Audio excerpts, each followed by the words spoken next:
Hi everyone, welcome back. I'm Katja and today we're exploring James by Percival Everett, a novel that reimagines Mark Twain's classic, The Adventures of Huckleberry Finn, from the perspective of Jim, the enslaved man. Everett enriches the original story by spotlighting the untold stories and unseen moments of Jim, providing a deeper understanding of his experiences. But that is not to say that this book is all about being a gap filler.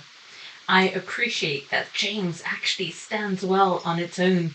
You don't need to have read Twain's original to understand or enjoy Everett's version, because I actually thought that's the way that it would be easily approached, but I should know better because Everett is just such a skilled author, smartly diverging from and expanding from the source material. I think a lot of people will appreciate it.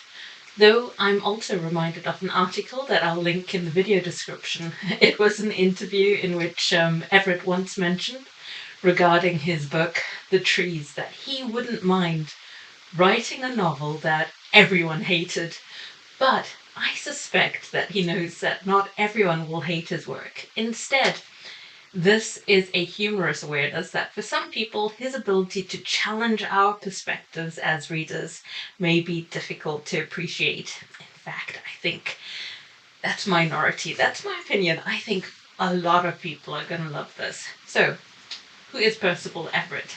He's an American novelist and academic whose work spans over 30 books. I'll return to his prolific writing ability at the end of this video and that idea of 30 books.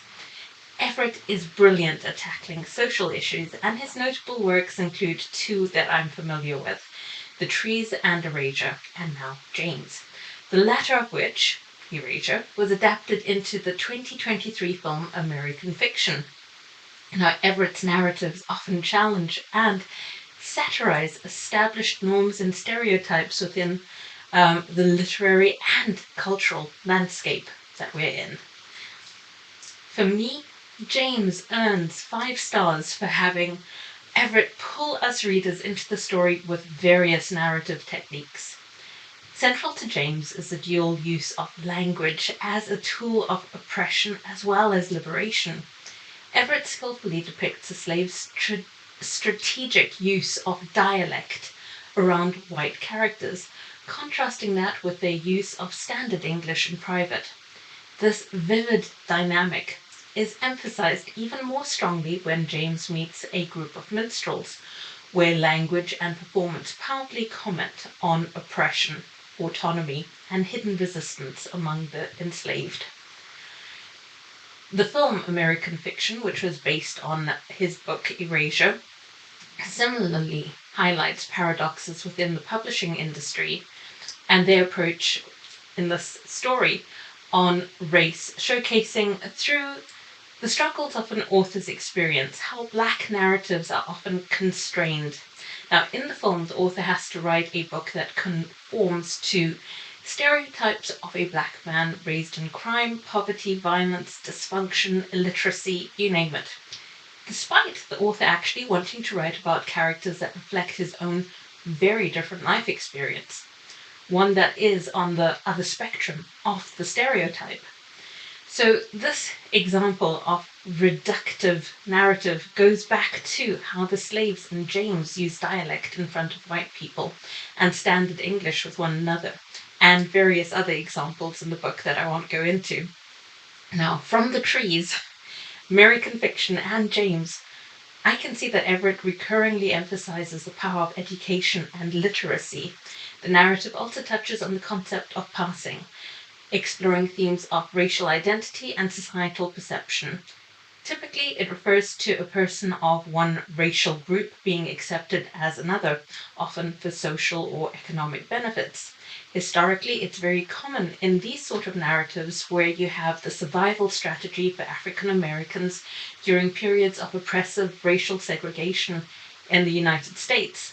And I will actually be reading a non-fiction story about this in May, Master Slave Husband Wife by Il Yon Wu, which tells the story of Ellen and William Craft's audacious escape from slavery to freedom.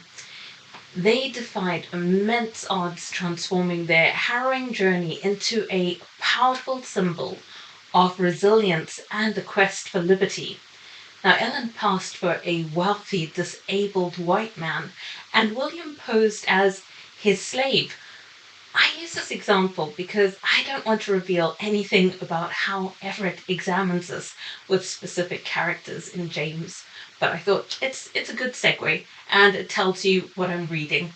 Also, conclusion. For me, Percival Everett's James is more than a reimagining of a literary classic.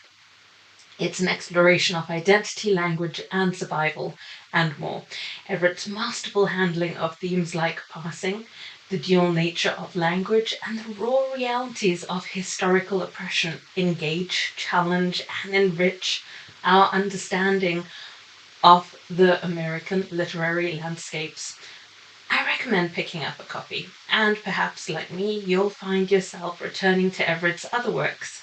Speaking of which, and turning back to Percival Everett's prolific career, his bibliography is, for me, somewhat elusive. Admittedly, I have only spent half a day searching for it. Still, while Goodreads lists 30 works, not all of them are books. Wikipedia notes 24 books, including James, but acknowledges that the list is incomplete.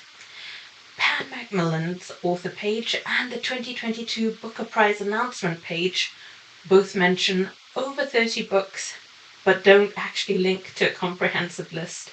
So this has sparked my curiosity. As a personal project for 2025, I aim to track down a complete list of his works to read. I'd be thrilled to hear from you if anyone has a complete list of his books. And yeah, that's it. My ideas for reading more Percival Everett for 2025 I've shared.